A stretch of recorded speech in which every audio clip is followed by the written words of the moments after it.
생생법률쇼 진행을 맡은 김유리입니다. 이 세상의 이슈를 법률적 시점에서 다뤄보는 본격 토크 블록버스터 법률 이슈 토크 시작했습니다.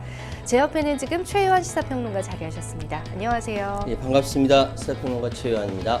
네, 오늘 저희가 약속이나 한 듯이 커플룩을 하얗게 또 입고 시작을 합니다. 네, 자, 지금 이 방송은 유튜브 통해서도 실시간으로 방송되고 있으니까 많은 시청 부탁드리고요. 유튜브 통한 소통 창구도 쭉 열어둘 테니까 방송 중에 댓글로 소통하고 싶은 분들은 언제든지 댓글 남겨주시면 되겠습니다. 자, 법률 이슈 토크에서 나눠볼 이야기들부터 화면으로 만나보죠. 변역 고삐대 꼬리 자르기, 세계부처 개각.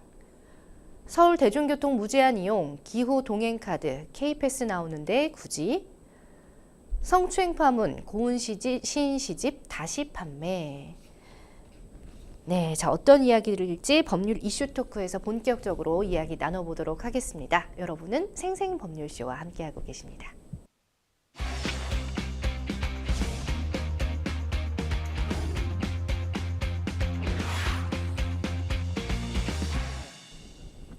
네, 법률 이슈 토크 첫 번째 주제는요. 바로 변역 고삐대 꼬리 자르기, 세계부처 개각에 관한 얘기고요. 즉 장관 교체에 대한 얘기를 좀 저희가 나눠볼까 합니다.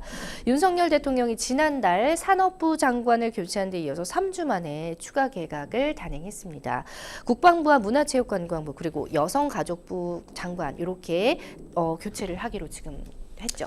예, 사실 국방부와 문화체육관광부하고 여성가족부는 교체가 계속 얘기가 나왔었어요. 네, 특히 국방부 같은 경우는 이미 이제 두 가지 사건이 있었죠.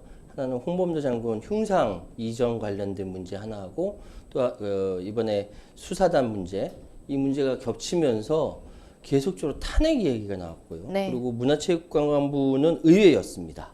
어느 부서가 바뀔 것 같다라고 생각했는데 바뀌게 되었고, 여성가족부 장관은 잼버리 사태 때문에 난리가 났었죠. 네. 그래서 결국 이 세 개 부처 장관이 결국 전격적으로 개각이 된 겁니다. 국방부 장관 이제 내정자죠. 국민의힘 신원식 의원으로, 그리고 문화체육관광부 장관 후보자는 예전에 장관을 한번 역임했었던 유인촌 대통령실 문화체육특보, 그 여성부 장관 후보에는 김행 전 국민의힘 비상대책위원입니다. 지금은 지명자들이고요. 이 지명자들이 인사청문회 거치면서 내정자가 되고 그 다음 이후에 장관이 되는 것이죠. 일단 신원식 지금 내정자는, 그러니까 지명자는 군인다운 군인, 군대다운 군대를 만들겠다라고 얘기했고요. 유인촌 내정자는 변화하는 현장에 잘 맞도록 정책 지원 잘하겠다. 그리고 김행 여성가족부 장관 내정자는 존속하는 기간 동안 국민과 소통을 활발하게 하겠다라고 각각 포부를 밝혔습니다. 네. 자, 개각 발표 전에 이미 이들 후보에 대한 예상이 어느 정도 나오기도 했었다는데 평론가님은 전반적으로 어떻게 보셨어요, 이전에? 사실 대통령실이 지금 몇 가지 사건들이 계속 겹치면서 수세에 좀 몰렸다라는 생각이 들었고요. 네. 그래서 현재 판을 뒤집기 어려울 것 같다라는 생각에 그럼 여기서 개각이라도 해야 되지 않는가라는 생각했는데 소폭 개각으로 갔습니다. 그러니까 대통령의 의사에 따른 개각이 될 것이라는 예상이 맞았고요. 근데 이 부분에 대해서 국민의힘 내부에서 일부에서 불만 섞인 목소리가 나오고 있습니다. 쉽게 말씀드려서 유인촌 내정자와 김행 내정자는 돌려막기 인사다라는 것이죠. 내년 총선 어쩌냐라는 생각을 하고 있다라는데 네. 이 생각은 저와 아주 일맥상통하게 맞는 이야기입니다. 네, 작년에 윤 대통령이 또 이런 말을 했다고 해요. 대통령과 스타 장관이 원팀이 돼 국정을 운영하자. 자, 장관들이 이제 언론에 자주 등장해서 국민과 친근해지자 이런 의미가 아닌가 싶은데 이번에 지명된 후보자들은 언론과의 접촉이 좀 활발한 인사들인가요? 사실 세 사람의 공통점은요. 전문성을 기반으로 해서 지금 강한 이제 메시지를 내는 사람들이에요. 근데 언론과 활발하게 소통하는 사람은 사실 나머지 두 사람 아니고 김행 전 국민의힘 비대위원이 언론과 활발하게 소통했던 건 사실입니다. 나머지 두 사람은 특히 유인촌 전 장관 같은 경우는 언론에 모습을 드러내지 않았습니다. 예. 이 세 사람은 전문성에 대해서는 많은 사람들이 인정하고 있는 바이고, 그런데 또 하나 더 강조할 수 있는 부분은 세 사람 모두 강한 메시지를 낼 수 있는 인물들이다라고 해서 지금 상황으로서는 대통령의 의도에 딱 부합한 인사다라고 평가할 수 있습니다. 그러면 이제 윤 대통령이 새 내각에 강력한 메시지 발화자를 발탁을 했다. 예. 이건 어떤 의미로 저희가 받아들이면 좋을까요?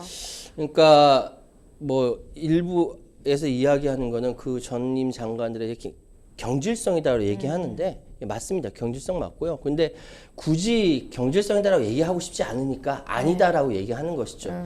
일단 국방부와 여가부는 누가 뭐라 그래도 경질성, 문책성입니다. 홍범도 흉상 이전, 그리고 해병대 최수근 상병 사망 사건, 해병대 수사단장 항명 사건, 잼버리 망신, 이 부분들이 확실히 경질하는 것이고, 문체부 같은 경우는 이 부분을 좀 생각해야 할 것이, 대통령이 계속 이념 전쟁 얘기를 했습니다. 근데 이념 전쟁에 딱 맞는 부분은 문화 부분이에요. 그러니까 이 부분에 깔맞춤한 것이다라고 평가할 수 있고, 의외라고 생각했었는데 물타기용 아니냐, 뭐 이런 생각까지 들고 있습니다. 네. 자, 그러면 이제 새 후보자들 한 명 한 명을 살펴보도록 하겠습니다. 국방부 장관 후보자인 신원식 의원, 이분은 장군 출신이네요. 예, 맞습니다. 워낙 이 군 부대 관련돼서 군인들의 가장 대표적으로 이렇게 사회 활동을 제대로 한 사람이라고 할 수 있는데, 지난 1월 달에 북한 무인기 날라왔었잖아요. 네. 그러니까 비행 금지 구역을 침범했을 때 그때 먼저 문제를 제기한 것이 야당이었던 민주당이었습니다. 그래서 그때 민주당이 우리 군보다 북무인기 항적을 먼저 알았다면 민주당은 북한과 내통한 거 아니냐? 라고 굉장히 강력한 발언을 하는 바람에 민주당이 굉장한 이제 항의를 받은 적이 있었고요. 그리고 지난 6월 이재명 더불어민주당 대표가 싱하이밍 주한 중국 대사 만찬 회동했을 때 청나라의 위안스카이 막 이렇게 비유하는 바람에 예. 또 한 번 이렇게 이슈를 만든 적이 있습니다. 그 이외에 더 강한 발언도 많이 했어요. 예를 들어 문재인 대통령 간첩설부터 시작해서 12.12 군사 쿠데타는 뭐 흠이 아니다. 나 구국을 위한 결단이었다. 뭐 이렇게 이야기하다 보니까 인사청문회 때 굉장히 시끄러울 것으로 보입니다. 아, 센 발언을 많이 예. 하셨기 때문에 그러네요. 자, 앞서 더불어민주당은 이종섭 현 국방부 장관의 탄핵 소추를 추진한 바가 있다고요. 이 부분은 굉장히 대통령실에서 고민이 많았을 겁니다. 왜냐하면은 지금 의회에서 절대적으로 야당인 더불어민주당을 비롯한 야당이 우위를 차지하고 있고, 국무위원에 대한 탄핵은 의석수의 반, 그러니까 네. 150명 이상이면 되고 거기 3분의 2 이상이면은 탄핵이 가능합니다. 그런데 홍범도 장군 흉상 이전이라든지 최수근 상병 수사단장 항명 사건의 이 부분에 대해서 해명이 되지 않으니까 네네. 결국 야당에서 카드를 뽑아들였거든요. 탄핵. 근데 탄핵이 되면 어떻게 되냐면 대통령이 탄핵된 이 장관에 대해서 후임 장관을 임명을 못합니다. 임명을 못하게 돼 있어요. 법률적으로 그렇게 되어 있기 때문에 이 상황이 올스톱 되는 거예요. 그런데 지금 보시다시피 한미일 북중러 이 굉장히 긴밀하게 돌아가야 할 국방부가 올스톱 되면은 큰일 나기 때문에 네. 이 상황에서 일단 먼저 말은 좀 다르긴 하지만 대통령실이 결단을 내렸을 것이다 라고 생각이 되고요. 이 부분은 아직 현재 진행형이기 때문에 좀 더 두고 봐야 될 것 같습니다. 네. 자, 한편 이제 현재 국방부 이종섭 장관은 개각 발표가 있기 하루 전날에 사의를 또 표명한 바가 있습니다. 윤 대통령은 사표를 제거하지 않겠다는 뜻을 밝혔어요. 안보 공백은 하루라도 있으면 안 되기 때문에 수리하지 않을 것이다. 대통령실에서 이렇게 얘기를 했고요. 네. 후보가 청문회 끝날 때까지 다른 장관 몰라도 국방장관이 부재하는 건 문제가 있을 것 같다고 판단했다라고 얘기했습니다만 네. 사실은 이 사표를 제거하지 않은 속내를 살펴보면요. 현재 이종섭 장관이 이 사표를 수리하면 이건 국가공무원법 위반입니다. 왜냐하면은 국가공무원법 제78조의 4, 제2항 3호에 따라서 사의를 표명해도 대통령은 퇴직을 허용해서는 아니 되며 동조 제1항과 공무원 징계령 제23조 2에 따라서 수사기관의 확인 절차를 밟아야 합니다. 지금 공수처에다가 피의자 신분으로 수사가 예정되어 있는 사람이기 때문에 사퇴를 했을 때 대통령실에서 만약에 사표 수리를 하게 되면은 이건 국가공무법 위반이거든요. 네. 일단 입장으로서는 현재 긴밀한 국제정세 하에서 국방부 장관의 자리가 공석으로는 안 된다라고 해서 인사청문회 때까지 놔둔다라고 하지만 현재 그 사표를 수리하게 되면 국가공무법 위반이다라는 이제 해석이 있기 때문에 네. 이 부분에 대해서 대통령실에서 굉장히 심각하게 고민했을 걸로 알고 신원식 내정자가 있지만 일단은 인사청문회 끝날 때까지는 현재 이종섭 장관을 그대로 장관직에 앉혀놓는 것이다 라고 말씀드릴 수 있습니다. 그게 이제 윤 대통령이 사표를 제거하지 않은 속내다라고 맞습니다. 보시는 거군요. 네. 알겠습니다. 자, 개각 먼저 혹은 탄핵 먼저 이렇게 타이밍을 두고 씨름하고 있던 차에 개각을 단행을 했습니다. 이를 두고 이제 민주당은 의혹 꼬리 자르기가 아닌가 이런 또 주장을 펼치고 있다고요. 그러니까 집권 2년 차가 가장 힘있게 국정을 운영해 나갈 그 시기입니다. 네. 어느 정권이 집권 2년 차는 그래요. 돌이켜보면 예전에 이명박 정권도 그렇고 박근혜 정권도 그렇고 문재인 정권까지 집권 2년 차는 굉장히 힘있게 밀고 나갔고 국민들의 지지가 어느 정도 굉장히 있었던 상황인데 네. 문제는 지금 현재 윤석열 정부의 현재 지지율이 30%, 40%를 넘지 않고 그 박스권 30% 안에 묶여 있는 상황입니다. 그런데 지금 상황에서 계속적으로 터지는 문제, 그 장관들이 자기 책임을 하지 않았을 때 이걸 그대로 놔두면은 계속 국정의 운영에 부담이 되는 상황이고요. 이 부분에 대해서는 쳐낼 수밖에 없는 것이죠. 국정을 쇄신할 수밖에 없는 것이죠. 근데 이거를 입장을 바꿔서 보면은 민주당 입장에서는 의혹 있는 사람에 대해서 꼬리 자르기다라고 이야기할 수밖에 없는 것이죠. 네. 사실 새로 이게 분위기 쇄신 뭐 꼬리 자르기라고 하지만 이게 대립되는 게 아니에요. 네. 바라보는 관점에 따라 다르다라고 말씀드리겠습니다. 또 이제 민주당에서는 유인촌 문체부 장관 후보자와 김행 여가부 장관 지명자에 대해서도 날선 목소리를 내놨습니다. 예. 사실은 이제 유인촌 문체부 장관 후보자는 MB 정권, 그러니까 이명박 정부 시절에 문체부 장관을 했기 때문에 네. 이 부분이 돌려막기 인사다 내지 사실 유인촌 장관하면 국민들한테 뇌리에 박혀 있는 모습은 네. 막말 모습 기억나십니까? 사진 찍지 말라고 예. 막 이랬던 네네. 모습들. 그러니까 사실 공직자라든지 이런 사람들 말 한마디가 굉장히 중요한데 그 국민들의 뇌리에 박혀 있는 모습은 바로 그 모습밖에 없었다라는 것이죠. 그런데 이미 흘러간 사람, 옛날 사람으로 이미지 되어 있는 사람을 다시 장관으로 앉힌다? 이거 좀 문제 있지 않느냐라고 그러니까 막말과 더군다나 블랙리스트 관련돼서 인사 탄압 의혹도 있기 때문에 이 유인촌 장관에 대해서는 더불어민주당 입장에서 이건 자충수다. 잘못된 것이다라고 얘기하고 있고 예. 또 여가부 장관 내정자인 지금 김행 전 국민의힘 비대위원 같은 경우는 확인되지는 않았으나 네. 20여 년 동안 대통령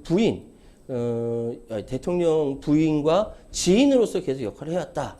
물론 어제 김행 내정자가 나이 차이가 있는데 그게 되겠어요? 예. 라고 얘기를 했어요. 근데 이건 확인해 봐야 할 문제고 네. 20년직이라고 이야기한 것이 과연 이게 적합한 인사냐라고 비판을 하고 있는 것이죠. 이런 상황과 함께 또한 이제 더불어민주당 쪽에서 이야기를 하는 것은 장관들에게 이제 전사가 되라고 했더니만 전사 내각을 만드는 거냐 이런 이야기가 예, 나왔어요. 이 얘기는 야당과 협치를 하라는 얘기가 아니라 야당과 싸우라 라는 메시지를 준 거 아니냐라고 더불어민주당에서 섭섭하다라고 이렇게 이야기를 하는 것이죠. 그런데 문제는 지금 대통령이 내년 총선 앞두고 이념 전쟁이 중요하다라고 얘기했기 때문에 지금 상황은 사실 한치 앞을 바라보기 어려운 상황이다라고 말씀드리겠습니다. 네. 그러면 이제 이러한 개각에 대해서 국민의힘의 입장 한번 살펴보겠습니다. 예. 국민을 위해 일하는 정부가 될 것이다라고 첫 일성을 얘기했어요. 근데 뭐 사실 개각하고 새롭게 일할 때 그 자리에 전문성에 맞는 사람들을 안 치지 뭐 전혀 엉뚱한 사람을 안 치겠습니까? 그렇죠. 그렇지 않잖아요. 네. 그러니까 그 이유는 바로 국민들을 위해서 일하는 것인데 그런 이야기를 다시 한번 얘기하는 것은 구태의연하다라는 생각이 들면서 그런데 이 얘기는 있어요. 그러니까 특히나 지난 문재인 정권에서 국가 시스템 곳곳이 무너진 관계로 이를 신속하게 복구하고 변화를 이끌어가기 위해서 적재적소에 가장 우수한 인재를 배치해야 한다라고 강조했는데 이제 집권한 지 1년 넘었지 않습니까? 네. 이제 2년 차인데 전임 정권 얘기는 이제 좀 그만했으면 좋겠어요. 이거는 저뿐만 아니라 많은 국민들이 그렇게 이야기를 하고 있습니다. 왜 집권 2년 차까지 전임 정권이 얘기하냐? 뭐라고 얘기하니까 이제는 전 정권 탓하지 말고 그야말로 집권 2년 차에 들어서면서 현재 윤석열 정권의 국정 철학 내실화하고 전문성과 동시에 현안에 대해서 정무적 식견 갖고 있는 사람 하겠다. 그리고 적합한 인사라고 여당에서 칭찬한다면은 그런가 보다 하겠습니다. 그런데 그것을 전 정권 탓으로 그거를 다시 보수하겠다. 1년 동안 아무것도 안 했다는 소리잖아요. 그러면 지금까지 1년 동안 일했던 사람들 다 섭섭하다는 얘기도 하거든요. 그러니까 그런 얘기 하지 마시기 바랍니다. 네. 자, 유인촌 문체부 장관 지명자는 이명박 정부 때 문체부 장관을 지냈죠. 아까 말씀하신 것처럼. 네. 자, 그 뒤에 지금 12년 만에 두 번째 또 같은 자리에 앉았네요. 와, 12년 만에 다시 장관 자리 간다는 게 결국 쉽지 않습니다. 그럼요. 지난 2008년부터 2011년간 약 3년 동안 초대 문체부 장관에 임명되었고 네. 퇴임 이후에 대통령 문화특별보좌관 예술의 전당 이사장을 역임했습니다. 그리고 연극 무대에 다시 복귀했다라고 하죠. 그럼 사실은 대단한 이력을 가지고 있는 것만은 사실입니다. 문제는 이 문체부 장관 2008년부터 2011년 이 사이에 대한민국의 문화예술계에 있는 사람들은 이 시기를 생각하기 싫어합니다. 예. 제가 알기로는 다시 야인으로 돌아가고 나서도 유인촌 전 장관을 문화예술계 사람들이 잘 안 찾았다라고 그래요. 그러니까 그런 악연이 있는 것이죠. 어쨌든 과거 2008년부터 11년 사이에 있었던 장관으로 있었던 그때의 인사 탄압이라든지 막말이라든지 이런 이미지를 네. 이번 새로운 윤석열 정권 장관으로 들어서서는 좀 이미지 쇄신하기를 간곡하게 권유해 드립니다. 예. 자, 유인촌 문체부 장관 후보자도 그렇고요. 앞서 또 이주호 사회부 총리 겸 교육부 장관도 이명박 정부에 이어서 같은 장관 자리에 10여 년 만에 다시 기용이 됐고요. 또 이명박 정부에서 대변인과 홍보수석을 지낸 이동관 방송통신위원장 등 이른바 NB계 인사들의 귀환이다, 장악하고 있다라는 지적이 좀 커지고 있어요. 우리 평론가님의 견해는 어떤지 궁금합니다. 그렇다고 해서 무슨 이명박 대통령이 다시 집권하는 것도 아니고요. 그러니까 그런 결에 맞으니까 결에 맞으니까 그 인사들을 다시 쓰게 된다라는 것인데 사실 틀린 말은 아닙니다. 근데 문제는 지금 내각이 내년 총선을 탄탄하게 대비하기 위한 것이다 라고 이야기하는 것은 틀린 거예요. 옛날 사람들 갖다 쓰면서 그렇게 이야기하는 틀린 거고 국민의힘 내부에서 내년 총선 어떻게 치러하는지 한숨 내쉬고 있다라고 하거든요. 그러니까 이런 부분들은 우리 내각 자체 대통령실에서 새롭게 예전 이명박 정부 시절의 실정을 반복하지 않는 선에서 새로운 모습을 보여주시기 바랍니다. 예. 그게 가능할런지 모르겠으나 MB 정권 2기라는 그런 불명예스러운 꼬리표는 떼야겠지요. 그렇죠. 자, 김행 여성가족부 장관 후보자 같은 경우는 말씀하셨다시피 전 국민의힘 비상대책위원장입니다. 그리고 또 언론인 출신으로 언론과 굉장히 접촉을 활발하게 하고 있잖아요. 중앙일보의 여론조사 팀장에서 이제 이름이 알려져서 따로 나서 여론조사 전문가로서 네. 활발한 언론 활동을 했습니다.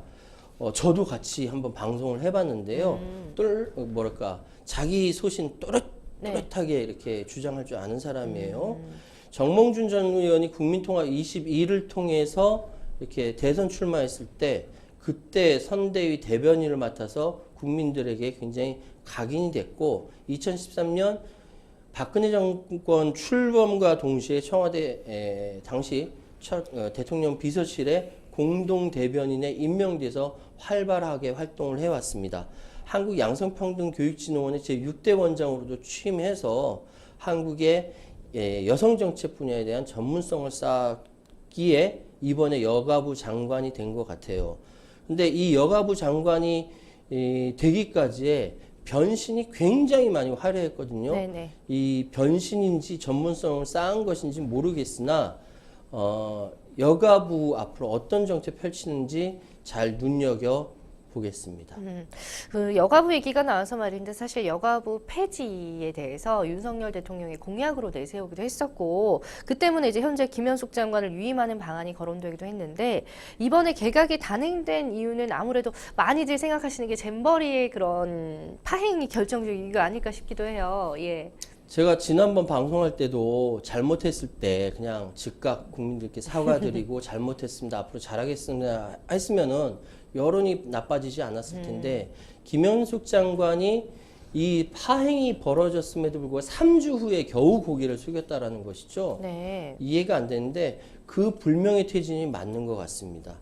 사실 그 정부 부처 수장으로 여가부의 이례적으로 마지막 수장이라는 그러니까 자신이 속한 조직을 폐지하겠다라는 마지막 장관이 되겠다라고 이야기를 한 것인데 이게 잼버리 파행 사태 때문에 마지막 장관이 되지 않고 그 다음 주자 김행 내정자한테 넘겨주게 되었습니다.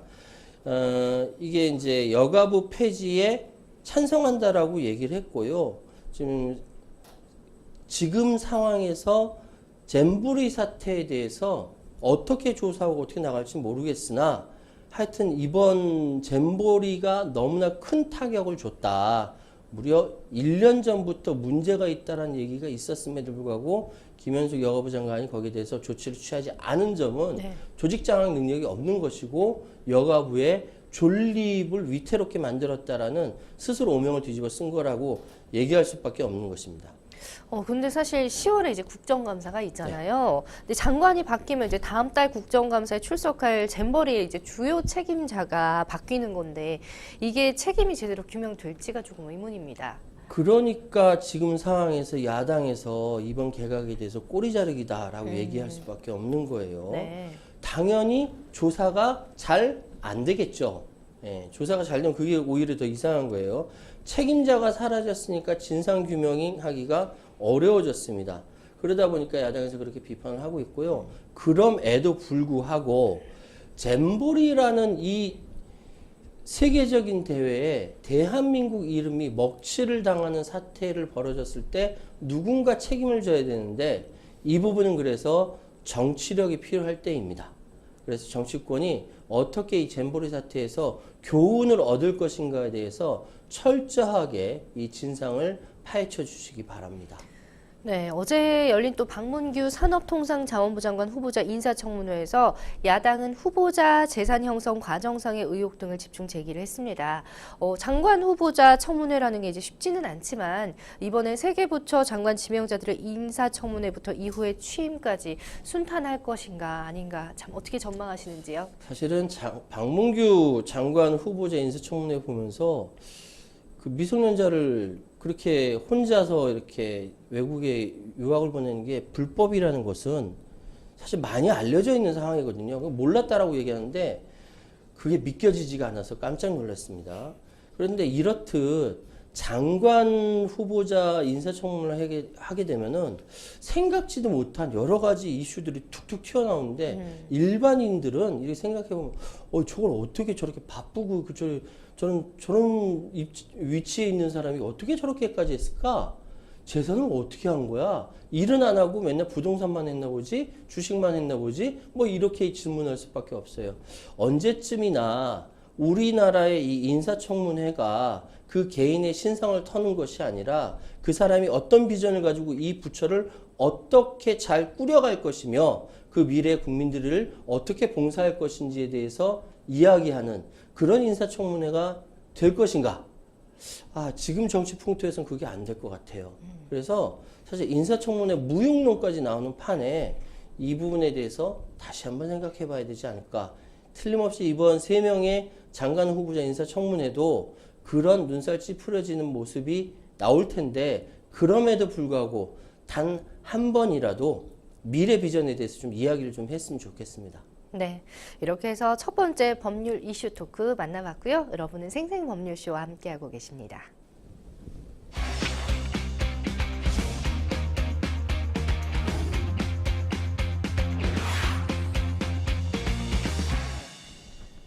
법률 이슈 토크 두 번째 주제 살펴보겠습니다. 서울 대중교통 무제한 이용하는 기후 동행카드 K패스 나오는데 굳이입니다. 자, 서울시가 월 6만 5천 원을 내면 서울 지하철과 또 시내 마을버스 그리고 또 공공자전거까지 모두 다 무제한으로 이용할 수 있는 전용 카드를 선보였습니다. 일명 기후 동행카드인데 교통카드 이름치고 좀 의미하는 바가 굉장히 많은 것 같아요. 사실 이번에 G20 회의에서도 가장 커다란 아젠다 중에 하나가 바로 기후변화 네, 문제입니다. 맞아요. 지금 생각해보면 9월달에 이렇게 더운 적이 없었어요. 저 너무 걱정돼요, 진심으로. 그렇죠. 진심으로 걱정됩니다. 네. 근데 이게 지구촌의 뭐 여러 가지 이 기후변화는 순전히 인간 책임이잖아요. 사람 책임이기 때문에 이 부분에 대해서는 특별히 신경을 쓸 수밖에 없는데 그러기 위해서 일반 자가용 쓰지 말고 대중교통을 사용하자는 차원에서 기후 동행 카드를 서울시에서 추진한 겁니다. 6만 5천 원 구매하면은 네. 뭐 지하철, 시내버스, 마을버스, 그리고 따르릉 자전거까지 대중교통 수단을 무제한 이용할 수 있게 했다. 다른 그 카드 같은 경우는 횟수 제한이 있고 사후 환급 과정이 필요한데 다른 교통 패스와는 상관없이 6만 5천 원만 내면 다 사용할 수 있다라고 하니까 이게 획기적인 것은 맞습니다. 그렇죠. 보통 막 열심히 타고 다니면 10만 원이 넘는 경우도 많은데 이게 6만 5천 원의 모든 대중교통을 다 이용할 수 있다는 거는 좀 파격적인 건 맞네요. 자, 일단은 뭐 파격적인 혜택이다, 획기적 정책이다 이런 얘기가 많은데 무제한 교통카드를 통해서 대중교통 이용률을 높이고 더불어서 이제 온실가스 줄이는 기후 위기 대응에도 용이할 수 있다. 이게 바로 서울시의 판단인 것 같습니다. 예, 서울 시내 온실가스 전체 배출량 좀 수송 분야 온실가스가 약 17%를 차지한다라고 합니다. 네. 그래서 이것을 줄이려면은 승용차 이용을 대중교통 수요로 바꾸는 게 좋은데 이게 몸에 배인 것이 있으니까 자꾸 승용차를 타려고 하잖아요. 2021년 기준으로 서울의 대중교통 수단 분담률이 52.9%인데 이게 2018년에는 65.1%거든요. 오히려 네. 줄었다라는 겁니다. 승용차 수단 분담률은 같은 기간에서 오히려 늘었다라는 거예요. 24.5%, 38%로. 가면 갈수록 승용차를 더 많이 이용한다라고 그러네요. 하니까 네. 이거는 온실가스 감축 효과에 정반대되는 거지 않습니까? 그래서 서울시가 이 부분에 대해서 제대로 찌른 것 같아요. 6만 5천 원만 내면 무제한으로 사용할 수 있다. 횟수 제한 없이 한다. 나중에 환급 과정 뭐 이런 거 필요 없다. 이렇게 얘기했으니까 그 기후동행 카드 도입으로 13,000대 가량의 승용차 이용 줄고 32,000톤 가량의 온실가스 효과가 감축되고 약 50만 명의 시민이 1인당 연간 34만 원의 할인 혜택을 받게 될 것이다. 기후 교통 카드를 사용하게 되면은 기후 변화에 대처할 수도 있고 살림에도 도움이 되고 여러 가지 부분에서 좋은 것이다라고 서울시는 강력하게 어필을 하고 있죠. 네, 이 서울시 어필은 그러한데 어쨌든 뭐 지금 전 세계가 사실 기후 위기로 인해서 몸살을 앓고 있는 상황이잖아요. 많이들 걱정을 하고 계시는데 때문에 이제 여러 국가에서 대중교통 이용 활성화에 집중을 하고 있는 모습입니다. 이렇게 기후 동행 카드와 같은 사례를 먼저 선보인 또 다른 나라의 사례들도 있네요. 서울시장인 오세훈 시장이 굉장히 능동적으로 서구라든지 외국의 선진적인 사례를 빨리 받아들이는 것 같아요. 네. 사실 독일은 지난해 6월부터 8월까지 12,000원으로 우리나라 돈을 12,000원으로 대중교통을 무제한 이용할 수 있는 9유로 티켓을 실험 도입해서 약 5천만 장을 판매했다라고 합니다. 독일에서 그랬고요. 프랑스 파리는 월 72.9유로 정기권을, 오스트리아는 연 1,095유로 기후 티켓을 도입해서 운영 중이라고 하고요. 오스트리아는 2021년부터 국민들 대상으로 오스트리아 기후 티켓을 도입했다라고 합니다. 네. 그러니까 서울시도 이거 꼭 먹고 알 먹고 굉장히 좋은 건데라고 해서 아이디어를 냈고 예. 기후 티켓 똑같이 서울, 대한민국 서울에 수도 서울에 적용한다라는 것이 전격적으로 진행했다라고 합니다. 어쨌든 뭐 모방을 했긴 했지만 기후를 위한 것이고 또 국민들한테는 또 파격적인 혜택이니까 나쁘지는 않은 것 같아요. 자, 재정을 바탕으로 안정적으로 운영이 된다면 좀 더할 나위 없이 좋을 것 같은데 평론가님은 어떻게 보시는지. 그러니까 꼭 먹고 알 먹고 다 좋아요. 네. 그러니까 사실은 인프라가 제대로 갖춰져 있지 않기 때문에 그 승용차를 이용하는 경우도 많고요. 그런데 지금 기후 위기에 합심하자는 이야기, 마음과 함께 이제 젊은 사람들도 거기에 대해서 신경 많이 쓰고 있고 모두 다 마음 합치는 것이기 때문에 굉장히 좋고 더군다나 시민들의 가계 부담까지 덜어준다라고 하니까 저는 이 부분은 굉장히 좋다라고 생각합니다. 그렇죠. 근데 또 어디서나 또 반대 의견이 나오기 마련입니다. 또 서울과 같은 교통망을 쓰는 이제 경기도와 인천 같은 경우는 반발의 목소리가 나오고 있다고 하는데 서울시 발표가 너무 일방적이었다 이런 입장을 보이네요. 근데 서울시를 경기도가 이렇게 다 이렇게 감싸고 있지 않습니까? 그리고 한쪽에 인천이 있고요. 그러니까 사실 서울시장 따로 뽑고 경기도 도지사 따로 뽑고 인천시장 따로 뽑지만 한 생활 구역에 있어요. 네네. 한 생활구라고 생각할 수밖에 없어요. 그렇죠. 심지어 충청도까지 그렇게 보는 사람들도 많은데 그런데 이렇게 결정하는데 경기도랑 논의를 안 했다고? 인천시랑 논의를 안 했다고? 이건 말이 안 된다라는 생각이 네네. 있어요. 사실 기후 동행 카드가 나온다라고 했을 때 당연히 저는 인천이나 경기도까지 같이 되는 걸로 생각했었어요. 그렇죠. 누구나 다 그렇게 생각했을 겁니다. 그런데 문제는 뭐냐면은 경기도와 인천시 등 인접지자체와 사전 협의 없는 일방적 발표를 했다라고 합니다. 그 실무협의체 가동 검토를 요구할 수밖에 없는 거예요. 더군다나 또 한 가지 문제는 이게 일방적으로 발표했을 뿐만 아니라 지금 여당의 국민의힘과 정부가 오세훈 시장은 국민의힘 소속입니다. 그러니까 국민의힘과 정부가 내년 7월에 K패스라는 것을 지하철, 버스 등 대중교통을 월 21회 이상 이용할 경우에는 60회 지원 한도 내에서 교통비 20% 금액으로 최대 21만 6천원을 환급해주는 K패스라는 그 카드를 발행한다라고 했거든요. 네. 그럼 뭐야? 지금 서울 정기권도 있어요. 지금 인천시와 경기도와 논의도 안 했어. 내년 7월 달은 K패스 발행한다고 해. 그런데 이번에 기후동행 카드가 나옴으로 말미암아 뜨는 거는 서울시뿐이야. 그럼 다른 지자체라든지 달리 반대하는 데가 나올 수밖에 없는 거죠. 예. 그렇죠. 일단은 그 시도 자체는 너무 좋은데 일단 뭐 어쨌든 서울 경기권 같은 수도권이잖아요. 서울에서 서울에 직장이 있고 경기나 인천 쪽에 거주하는 분도 있고 또 그 반대인 분들도 있을 건데 그런 불만의 목소리가 좀 나올 수 있겠다 싶습니다. 자, 일단 뭐 경기도 인천시 입장 이런 얘기들에 대해서 오세훈 그 시장은 어떤 입장을 보이고 있는지. 오세훈 시장이 이 이야기를 했어요. 중요한 것은 인천시와 경기도 의지와 능력의 문제라고 얘기했어요. 사실은 지자체에서 이렇게 일하는 거 우리 유능한 공무원들이 서로 협의 잘하면 사실 의지와 능력의 문제가 맞습니다. 네. 서둘러 협상해서 내년 1월 달에 할 수 있고 그리고 나머지 K패스도 어떻게든 서로 조율을 할 수 있다라고 생각을 합니다. 그런데 여기서 문제되는 발언이 하나 나왔어요. 뭐냐면은 서울시의 일방적 독주라는 지적에 대해서 협의 과정에서 보안을 유지해달라고 부탁했는데 인천 쪽 출입하는 언론사에서 기사를 먼저 쓰면서 혼란이 있었다. 그래서 목요일 14일 오늘 발표 예정이었던 것을 월요일 11일로 급히 앞당겼다라는 발언을 했습니다. 이게 뭔 소리입니까? 자, 좋은 정책이 있는데 이 정책을 발표하기 전에 보안을 유지해달라고 얘기했고 근데 인천 쪽에서 누군가 쓰려고 하니까 안 되겠다. 빨리 발표해야겠다. 라고 해서 나머지 경기도와 국토부와 인천시하고 논의를 못했다는 얘기거든요.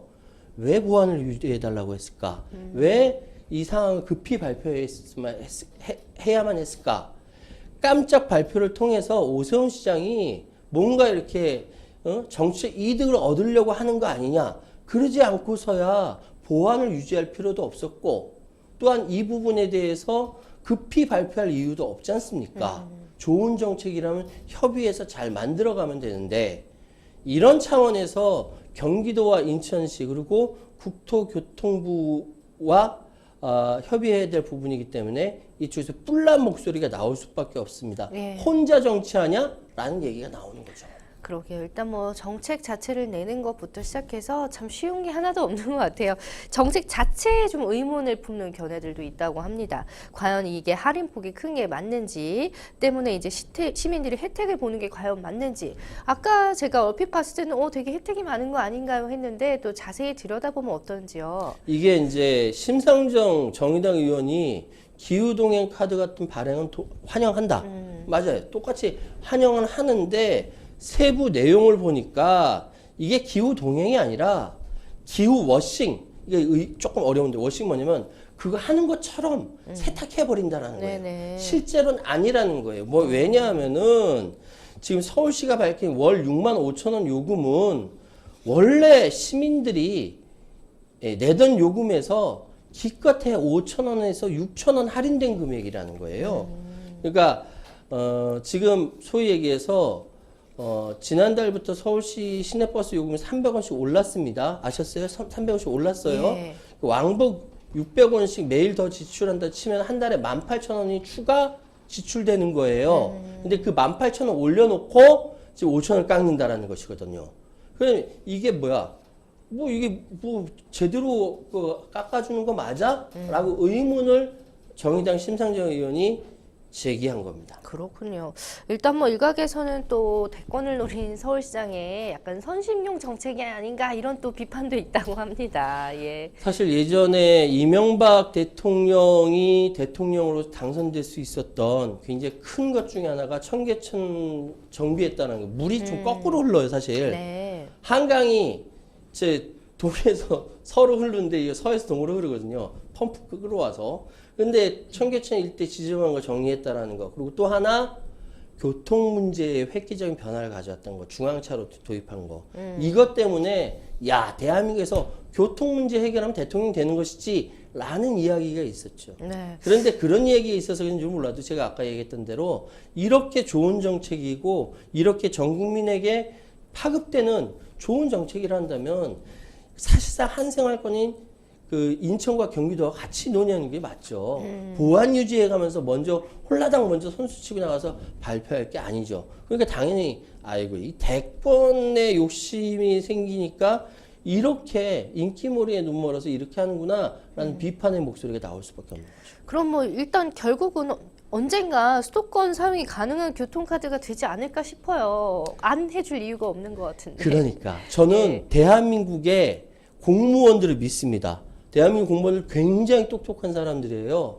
어떻게든 잼버리가 이해 안 되는 게 그거예요. 실패했으면 비안 시안이 있었을 텐데 복지부동화에서 안 했다라는 거거든. 그게 바로 여가부가 잘못했다는 것이고, 저는 경기도와 인천시와 서울시와 그리고 국토교통부가 협의해서 언젠간 될 것이다. 굉장히 빠른 시일 내로 잘 될 것이라고 믿습니다. 그건 정치인이 아니라 우리 늘공이라고 불러지는 우리 공무원 여러분들께서 잘할 것이기 때문에 그렇습니다.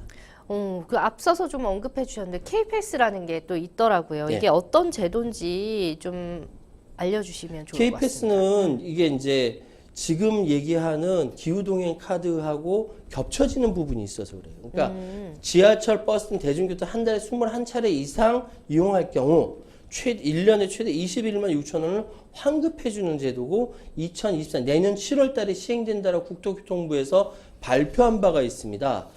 지금 기후동행 카드는 환급하는 거 뭐 없이 그냥 6만 5천 원 내면 무제한으로 이용한다라는 것이고요. 네.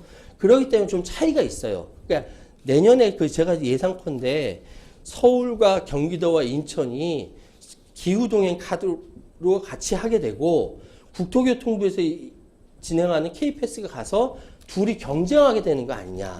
그러면 우리 소비자는 어느 것이 나한테 유리한가를 보고 선택하게 되는 거 아닐까라는 생각이 드는 것이죠. 네. 어떻게 되든 간에 소비자들한테 유리한 선택이 되었으면 좋겠습니다. 맞습니다. 어떻게 하면 좀 더 유리하고 할인을 더 받을 수 있는지를 본인 스스로 이제 꼼꼼하게 따져봐야 될 것 같네요. 네. 자, 저탄소와 교통복지 두 마리 토끼를 잡으려는 움직임은 이미 세계적인 흐름입니다. 다만 이제 본격 도입까지 경기도와 인천시와 좀 잘 합의를 해서 KPS와의 또 중복 가능성 등을 보완하고 수정하는 게 어떨까라는 생각 가져봅니다. 자, 여러분은 지금 생생법률쇼와 함께하고 계십니다.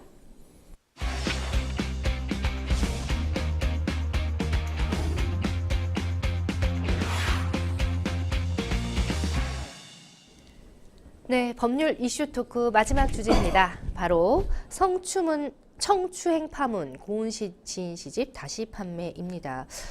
성추행 의혹이 휘말린 고은 시인의 시집 무의 노래가 판매 중단한 지 반년 만에 다시 진열대에 올라서 화제입니다. 예전에 혹시 고은 시인의 시를 보신 적 있어요? 있죠. 예. 저희 뭐 많이 배웠고 하시더라도. 많이 배웠죠. 예. 특히 저는 굉장히 감동적인 것이 만인보예요. 만인보. 10,000명의 사람을 시를 지어서 올린 거죠. 네. 제가 존경하는 사람들도 거기 안에 있어서 오. 굉장히 감동받은 바 있습니다. 예. 그런데 문제는 우리나라 유일하게 노벨 문학상을 받을 수 있는 사람이라고 그동안 굉장히 칭송받았던 고은 시인이 성추문의 당사자라는 겁니다. 과거 성추행 의혹으로 출간 당시 논란이 일면서 공급이 중단됐던 고은 시인의 시집 무의 노래를 실천문학사가 최근에 판매를 재개했다라고 합니다. 네. 판매량은 당연히 저조하다고 파악이 됩니다. 우리 문학 소비자들 똑똑하거든요. 그래서 실천문학사는 올해 1월 하순 출간 논란에 대해서 사과하면서 여론의 압력에 출판의 자유를 포기해야 하는지에 대한 결정이 낼 때까지 도서 공급을 중단하겠다라고 했었는데 이번에 다시 신작 시집을 내게 된 것이죠. 예. 전 사실 이 뉴스 보고 깜짝 놀랐습니다. 그러니까 말입니다. 사실 이제 많은 전 국민이 충격을 받지 않았나 싶은 게 고은 시인은 이제 노벨 문학상 후보로도 추천된 바가 있었고 우리나라의 대표 시인이자 시대의 어른이었잖아요. 자, 그래서 이제 시를 좋아했던 분들에게는 정말 충격적인 일이 아니었나 싶은데 최영미 시인이 고은 시인의 성추문에 대해서 6년 전 2017년에 시를 발표하면서 이제 폭로를 하게 되죠. 최영미 씨는 이제 30 잔치는 끝났다라는 네. 시로 많은 사람들에게 사실상 충격을 주었던 회고 시를 써서 충격을 주었던 시인입니다. 근데 진솔하게 시를 썼기 때문에 과거의 이념의 시대에서 극복해 나오는 개인의 마음을 담담하게 기록했기 때문에 많은 사람들이 기억을 하는데 문제는 6년 전 2017년에 네. 9월 개간지 황해문화에 최영미 시인이 괴물이라는 시를 발표합니다. 네. 근데 시의 시작이 이래요. 은 선생 옆에 앉지 말라고 문단 초년생인 내게 K 시인이 충고했다. 젊은 여자만 보면 만지거든. 이거 시작이. 완전히 충격이거든요. 근데 은이 이제 EN, 은 선생으로 영어로 표현이 되어 있는데 누가 봐도 이거는 고은 시인을 저격한 겁니다. 이렇게 되니까 고은 시인의 성추행 논란이 수면 위로 떠올랐고 네. 일파만파 난리가 났었습니다. 예. 연재를 중단한 고은 시인은 당국대 석좌 교수직도 물러났고요. 고은 시인의 삶과 문학을 조명한 전시 공간도 철거되었고요. 교과서에 실렸던 이 고은 시인의 시 역시 줄줄이 삭제되었습니다. 그런데 고은 시인이 여기서 반성과 성찰을 뜻을 내비친 것이 아니라 2018년 7월 자신의 그 성폭력 혐의를 증언한 최영미 시인과 이를 보던 언론사를 상대로 거액의 손해배상 청구 소송을 제기했다가 1심, 2심 모두 다 졌다라는 것이죠. 이게 이제 이후에도 사과한 적이 없습니다. 2018년 외신과 인터뷰에서 나 자신과 내 아내에게 부끄러울 일은 하지 않았다. 집필을 계속할 것이라는 입장을 밝혔을 뿐입니다. 그렇군요. 아니 뭐 그렇게 잊혀지는 줄 알았던 고은 시인의 이름이 올 초에 이제 다시 등장을 하게 됩니다. 문단복귀를 시도했었죠. 그렇죠. 지금 문단복귀 하려다가 여론의 반발에 부딪혀서 곤욕을 치를 수밖에 없었습니다. 지금 2018년 성추행 논란이 공론화하면서 은거에 들어간 지 5년 만에 등장하는 것인데 그거죠. 단 한마디의 사과조차 없이 네. 은근슬쩍 복귀하는 모습에 반발한 것이죠. 연예인들 중에 음주운전하고 나중에 은근슬쩍 복귀했다가 그냥 아무렇지도 않게 지나가는 경우가 있었잖아요. 근데 예. 그거와 무게감이 달라요. 고은 시인은 이 시대의 사람들의 사상적인 어른이었고 네. 굉장한 기대감이 있었던 사람한테 이 성추문이라는 것이 생기니까 사람들이 충격받은 것이거든요. 연예인이 아니기 때문에 그렇습니다. 네. 자, 고은 시인의 복귀 이슈가 있을 때마다 최영미 시인의 심경도 곧바로 전달이 계속됐었죠. 예, 어제였습니다. 실천문학사에 대해서 위선을 실천하는 문학이라는 제목의 심경글을 발표를 했습니다. 그러니까 경제적으로 가난해서 노이즈 마케팅 한다라는 원고 고은의 뭐 같은 주장을 반박하려고 세무서 가서 지난 10년간 소득 금액 증명을 떼면서 정말 밤잠도 못 이루었다라고 하고 권력은 반성하지 않는다. 네. 자신을 반성하지 않은 권력을 한국 사회가 어떻게 받아들이는지 나는 지켜볼 것이라고 이야기했습니다. 그러니까 그게 문화 권력을 의미합니다. 근데 사실 정치 권력이나 문화 권력이나 다 똑같아요. 네. 권력은 반성하지 않는데 그 반성하지 않은 권력에 대해서 한국 사회가 어떻게 이게 뭐랄까 이렇게 받아들이는지 저도 지켜보겠습니다. 네. 자, 고은 시인이 올해 90살이라고 합니다. 자, 올 여름에는 또 고은 시인을 헌정하는 행사도 열렸었네요. 7월 달에 있었습니다. 고은 선생 90세 헌정 문집 발간 기념회라는 게 있었고요. 여기에 유명인들이 많이 참여했습니다. 유홍준 명지대 석좌 교수, 네. 유시춘 작가, 임진택 경기 아트센터 이사장, 황대건 작가 등이 발간위원회 명단에 포함이 됐고요. 이 주도한 김학민 위원장은 최근까지 경기문화재단 이사장 자리에 있었던 인물들입니다. 이렇게 유명한 사람들, 소위 문화 권력을 가진 사람들이 고은 시인을 위해서 90세 헌정문집 발간 기념회까지 차려줬는데 정작 고은 시인은 성추문에 관련돼서 이런 방구 없었습니다. 네, 참 여러 가지 생각이 듭니다. 자, 최근에도 비슷한 이슈가 또 있었어요. 서울시가 중구 남산 기억의터에 있는 민중미술가인 이목상 씨의 작품 2점을 철거를 했는데 그 이유인즉슨 이목상 작가가 1심에서 강제추행 혐의로 유죄를 선고받았기 때문이라고 하네요. 이 부분이 조금 생각해야 할 지점이 이목상 씨가 강제추행 혐의로 1심에서 유죄 판결 받았어요. 네. 아직 2심, 3심이 남아있는 상황이에요. 공공미술 취지에 어긋나는 것은 맞으나 지금 이 사람이 만든 것이 고발한 정의기억연대는 이 임 씨의 소위 얘기해서 강제추행은 범죄는 규탄하지만 작품 철거에 반대한 이유가 개인의 창작물이라기보다는 위안부 피해자들의 그림과 증언이 새겨진 집단 창작물이기 때문에 그렇다라고 이야기를 합니다. 그래서 사실 지금 일본과의 관계가 매우 이렇게 과거에 비해서 원활해진 상황에서 이렇게 철거를 한다라고 해서 과거 역사가 없어지는 건 아닌데 이 부분이 조금 애매하지 않습니까? 그런 생각이 드네요. 맞습니다. 자, 어쨌든 뭐 고은 시인의 성추문 이슈가 불거졌을 때 이 사회와 언론 또 문단 등이 과연 제 역할을 잘 했었는지를 다시 한번 좀 되돌아볼 필요가 있어 보입니다. 자, 생생법률쇼 이렇게 해서 어느새 마칠 시간이 됐는데요. 오늘 함께해 주신 최용환 평론가님 고맙습니다. 네, 감사합니다. 네, 방송이 끝나더라도 상담 접수는 계속됩니다. 저희 생생법률 상담 받고 싶다 하시는 분들, 법적인 조언 받고 싶다 하시는 분들은 전화, 홈페이지, 이메일 저희가 24시간 열어둘 테니까 언제든지 연락 주시고 전화 상담 받고 싶으신 분들은 평일 오전 9시부터 6시 사이에 전화 주시면 저희가 상담 도와드리도록 하겠습니다. 네, 오늘 준비한 내용 여기까지입니다. 여러분 시청해 주셔서 고맙습니다.